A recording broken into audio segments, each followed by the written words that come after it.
बँगलोरमध्ये पहा कसा पाऊस सुरू आहे. ॲक्च्युली रात्रीची वेळ आहे आणि धूम पाऊस सुरू आहे. खूप मस्त थंड थंड गार हवा येते.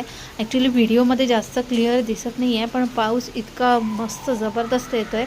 तुमच्याकडे येतो आहे का पाऊस? इथे बँगलोरला तर येतो आहे. आणि हे जे तुळशीचं रोप आहे ना, मी हे आत्ताच लावलं आहे. इथे ना माती चांगली नसल्याने झाडं चांगले जगतच नाही आणि ऊन पण थोडं कमी येते, मोठी सोसायटी असल्यामुळे. पण तरी आता लावलं आहे. हे बघा पाणी मी दाखवण्याचा पूर्ण प्रयत्न केला आहे. आता कदाचित मी माझा व्हिडिओ दाखवेल तेव्हा तुम्हाला दिसेल, तर तरी पण नाही दिसत आहे. खूप प्रयत्न केला की व्हिडिओ इकडून पाऊस दिसेल, तिकडून पाऊस दिसेल, फक्त जाळी दिसते आहे. आणि या जाळ्यांचा ना एक उपयोग आहे की याच्यामध्ये ना काय होतं की कबूतर वगैरे किंवा कुठे पक्षी आहे ना, हे डायरेक्ट घरात नाही येऊ शकत. तर हे बघा, ही अशी आमची गॅलरी. खूप थोडे झाडं लावलेले आहेत. आणि सकाळी तर पावसाने काय धूम घातलेली आहे बघा. एवढा पाऊस झाला आहे की पूर्ण बँगलोरला रस्त्याने मी निघाली होती तर सगळीकडे पाणीच पाणी साचलेलं आहे. आणि हे रिक्षेवाले